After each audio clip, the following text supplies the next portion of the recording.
Hi, നിങ്ങളെല്ലാവരും 2024 May 5-ാം തീയതിയിലേക്ക് നീറ്റിന് തയ്യാറെടുത്ത് ഇരിക്കുകയാണ്. എനിക്ക് തോന്നുന്നു പരീക്ഷയോട് അടുക്കുന്ന ഏറ്റവും അടുത്ത ഈ സമയങ്ങളിൽ, പ്രത്യേകിച്ചും ബെർലിനിൻ്റെ മോഡൽ എക്സാമൊക്കെ തുടങ്ങുകയാണ്. നമ്മൾ ഫെബ്രുവരി 4-ാം തീയതി മുതൽ മോഡൽ എക്സാം തുടങ്ങുമ്പോഴും നിങ്ങളുടെ മനസ്സിൽ ഇപ്പോഴും ഒരുപാട് ആശങ്കകൾ, ഒരുപാട് കൺഫ്യൂഷൻസ് ഉണ്ടെന്ന് എനിക്കറിയാം.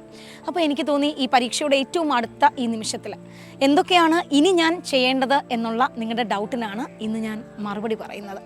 ഏറ്റവും ആദ്യത്തെ കാര്യം, നമ്മളിൽ വിശ്വസിക്കുക എന്നുള്ളതാണ്.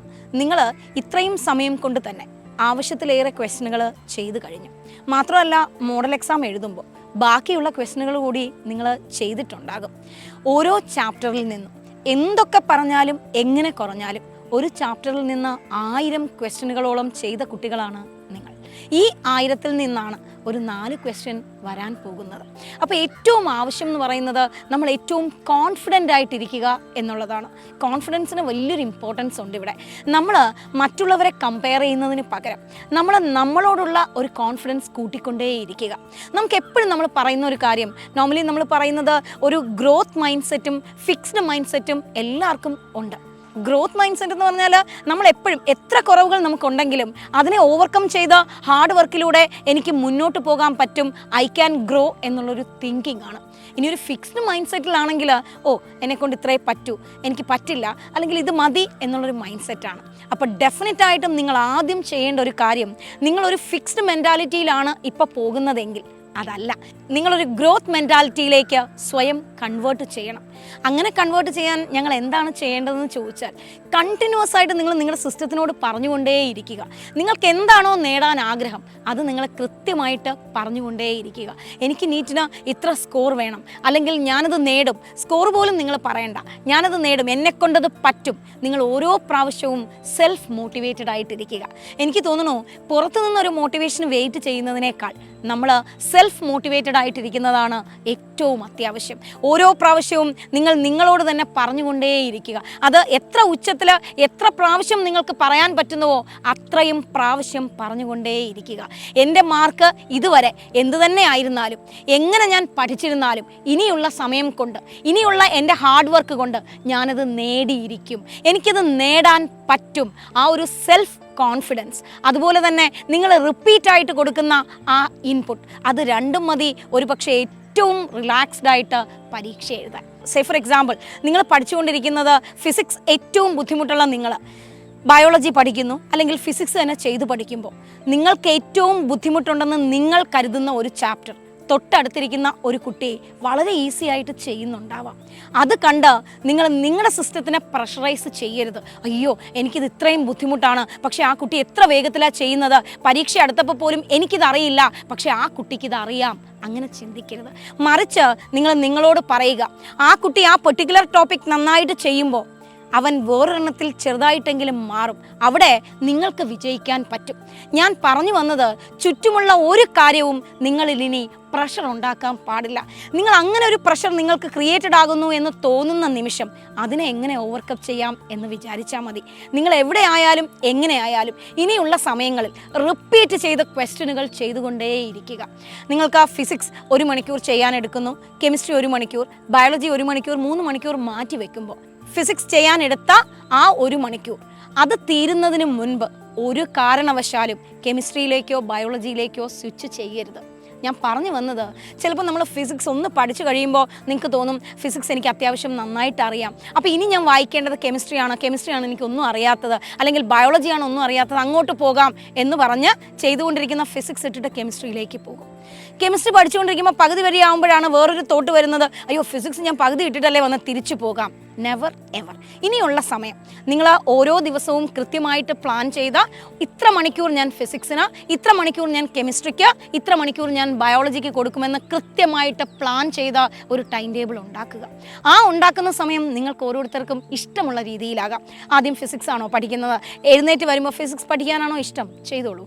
ആദ്യം ബയോളജി വായിക്കാനാണോ ഇഷ്ടം, ചെയ്തോളൂ. പക്ഷെ നിങ്ങൾ ടൈം ടേബിൾ ഫിക്സ് ചെയ്യുമ്പോൾ രാവിലെ ഒരു 5 മണി തൊട്ട് ഞാൻ 7 മണി വരെ ഫിസിക്സ് ആണ് പഠിക്കുന്നതെന്ന് എഴുതി വച്ചാൽ, അല്ലെങ്കിൽ നിങ്ങൾ അത് പ്ലാൻ ചെയ്താൽ, ആ 5 മണി മുതൽ 7 വരെയുള്ള സമയത്ത് നിങ്ങൾ ഫിസിക്സ് മാത്രമേ പഠിക്കാവൂ. പഠിച്ചുകൊണ്ടിരിക്കുമ്പോൾ ചിലപ്പം ഡിപ്രസ്ഡ് ആവും, അല്ലെങ്കിൽ എനിക്കൊന്നും അറിഞ്ഞുകൂടല്ലേ എന്നൊരു തോന്നൽ വരും, ഇതെങ്ങനെ പരീക്ഷയ്ക്ക് ചെയ്യാൻ പറ്റും എന്ന് തോന്നൽ വരും, ഒരു പേടി വരും, ഒക്കെ വരും. പക്ഷെ അതിനെ ഒന്നും നിങ്ങൾ വകവയ്ക്കാതെ എന്നെക്കൊണ്ടിത് പറ്റും, ഞാൻ വിചാരിച്ചാൽ ഇത് നടക്കും എന്നുള്ള ഒരു ആത്മവിശ്വാസത്തോടെ നിങ്ങൾ വീണ്ടും വീണ്ടും അത് തന്നെ ചെയ്യുക. ഇനി ഒട്ടും പറ്റുന്നില്ല, എന്നെക്കൊണ്ട് തീരെ പറ്റുന്നില്ല എന്ന് തോന്നുന്ന നിമിഷം പതുക്കെ ഒന്ന് എണീറ്റ് നടക്കുകയോ, ഒന്ന് മുഖം കഴുകുകയോ, അല്ലെങ്കിൽ ഫ്രീ ആയിട്ടിരിക്കുന്ന ഏതെങ്കിലും കുട്ടികളോടൊന്ന് സംസാരിക്കുകയോ, എന്തെങ്കിലും ഒരു ആക്ടിവിറ്റിയിൽ ഏർപ്പെടുകയോ ചെയ്യുക. Just for 3 minutes. ആ ഒരു 3-4 മിനിറ്റ് കഴിഞ്ഞ് വീണ്ടും തിരിച്ചു വന്ന് അതേ സബ്ജക്റ്റ്, അതേ ടോപ്പിക് വീണ്ടും പഠിക്കണം. അതിനെ ഇട്ട് വേറൊരെണ്ണത്തിലേക്ക് ചാടുന്ന ടെൻഡൻസി ഇനി വേണ്ട. എനിക്ക് തോന്നുന്നു പരീക്ഷ അടുക്കുമ്പോൾ നമുക്ക് ഈ ഒരു മോഡൽ എക്സാമിൻ്റെ സമയത്തൊക്കെയാണ് ഈ ചാട്ടത്തിനുള്ള ടെൻഡൻസി നമുക്ക് കൂടുതൽ തോന്നുന്നത്. കാരണം ഒരു സബ്ജക്റ്റിൻ്റെ ഒരു ടോപ്പിക് പഠിച്ച് തീരുമ്പോഴായിരിക്കും നമ്മൾ മറ്റതിനെക്കുറിച്ച് ഓർക്കുന്നത്, അല്ലെങ്കിൽ അതിൻ്റെ പകുതി വെച്ചായിരിക്കും മറ്റതിനെക്കുറിച്ച് ഓർക്കുന്നത്. അത് വേണ്ട.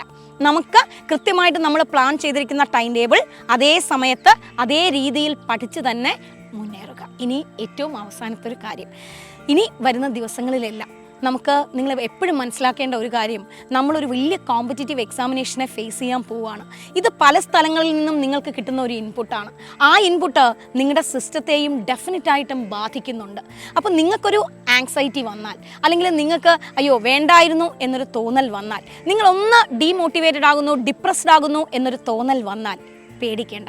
ഇതെല്ലാ കുട്ടികളും ഫേസ് ചെയ്യുന്ന ഒരു കാര്യമാണ്. We all are human beings അല്ലേ? ഹ്യൂമൻ എന്ന് പറഞ്ഞാൽ നമുക്ക് എല്ലാ ഫീലിങ്സും വരാം. പക്ഷേ ഈ വരുന്ന ഡിപ്രഷൻ, അല്ലെങ്കിൽ എനിക്ക് വേണ്ടായിരുന്നു എന്ന തോന്നൽ, ആ ഒരു ദേഷ്യം, അതിനൊന്നും തന്നെ നിങ്ങൾ ഒരു 5 മിനിറ്റ് അല്ലെങ്കിൽ ഒരു 6 മിനിറ്റിൽ കൂടുതൽ ആയുസ് കൊടുക്കരുത്. നിങ്ങൾക്ക് സെൽഫായിട്ട് ഞാൻ എപ്പോൾ ഡീമോട്ടിവേറ്റഡ് ആകുന്നു, ഞാൻ ഡിപ്രസ്ഡ് ആകുന്നു എന്ന തോന്നൽ വരുമ്പോഴും കണ്ടിന്യൂസ് ആയിട്ട് നിങ്ങൾ നിങ്ങളുടെ സിസ്റ്റത്തിനോട് പറഞ്ഞുകൊണ്ടേയിരിക്കുക, ഐ ക്യാൻ ഡു ഇറ്റ്. ഇതുവരെ ഞാൻ ഇത്രയും മാർക്ക് വാങ്ങിച്ച് +2 വരെ എനിക്ക് എത്താൻ പറ്റുമെങ്കിൽ ഡെഫിനറ്റായിട്ടും ഇതും പഠിച്ച് എനിക്ക് എത്താൻ പറ്റും. അത് നിങ്ങൾ കണ്ടിന്യൂസ് ആയിട്ട് നിങ്ങളുടെ സിസ്റ്റത്തിലേക്ക് പറഞ്ഞുകൊണ്ടേയിരിക്കുക. നിങ്ങൾ കൊടുക്കുന്ന ഇൻപുട്ട് എത്ര സ്ട്രോങ് ആണോ അതിനനുസരിച്ച് ഡെഫിനറ്റായിട്ടും നിങ്ങൾക്കും അതിൻ്റെ ഫലം കിട്ടും. അപ്പോൾ നമ്മൾ കൊടുക്കുന്ന ഇൻപുട്ടാണ് എപ്പോഴും ഇത് കൊടുത്തുകൊണ്ടേയിരിക്കുക. വെറും ഒരു കാര്യം കേട്ടോ, ഈ ഇൻപുട്ടിന് വേണ്ടി ഒരു എക്സ്റ്റേണൽ സോഴ്സിനെ വെയിറ്റ് ചെയ്യേണ്ട. നിങ്ങൾ തന്നെ സെൽഫായിട്ട് മോട്ടിവേറ്റ് ചെയ്യൂ, സെൽഫായിട്ട് പറഞ്ഞുകൊണ്ടേയിരിക്കൂ. ഇനി ക്ലാസ്സിൽ വെച്ച് അല്ലെങ്കിൽ റൂമിൽ വെച്ച് അങ്ങനെ പറയാൻ മടിയുള്ളവരുണ്ടെങ്കിൽ അറ്റ്ലീസ്റ്റ് കുളിമുറിയിൽ കയറി ഒന്ന് പൈപ്പൊക്കെ തുറന്നു വിട്ട് ഉച്ചത്തിൽ പറഞ്ഞുകൊണ്ടേയിരിക്കൂ, I can do it, I must do it, ഞാനത് ചെയ്യും. നിങ്ങൾ ഈ കൊടുക്കുന്ന ഒരു എനർജി, ആ പോസിറ്റീവ് ഇമ്പാക്റ്റ് എപ്പോഴും നിങ്ങളുടെ കൂടെ ഉണ്ടായിരിക്കും. ഇനി രാത്രി എല്ലാം പഠിച്ചു കഴിഞ്ഞ് നമ്മൾ ബെഡ് ടൈമിലേക്ക് പോകുമ്പോൾ ഇന്ന് ഞാൻ എത്രത്തോളം പഠിച്ചു, ഇന്ന് ഞാൻ പഠിച്ചതെല്ലാം എനിക്ക് ഓർമ്മയുണ്ടാകുമോ, അങ്ങനെയുള്ള ചിന്തകളൊന്നും തന്നെ ബെഡ് ടൈമിൽ വേണ്ട. മറിച്ച് ഏറ്റവും നല്ല ചിന്തകൾ എന്ന് പറയുമ്പോൾ നിങ്ങൾക്ക് എന്താണോ നേടിയെടുക്കേണ്ടത് അത് റിപ്പീറ്റ് ചെയ്ത് പറഞ്ഞു തന്നെ കിടക്കൂ. എനിക്ക് നന്നായി പഠിക്കണം, നാളെ ഞാൻ ഫിസിക്സ് ഇത്ര ചാപ്റ്റർ ഫിനിഷ് ചെയ്തിരിക്കും, നാളെ ഞാൻ ഫിസിക്സ് ഇത്ര ചാപ്റ്റർ ഫിനിഷ് ചെയ്തിരിക്കും. നിങ്ങളുടെ വീക്ക്നെസ് എന്താണോ അതിനെ ഓവർകം ചെയ്യുന്ന ഡയലോഗുകൾ അത് മനസ്സിൽ പറഞ്ഞു വേണം നിങ്ങൾ ഉറക്കത്തിലേക്ക് വഴുതി വീഴാൻ.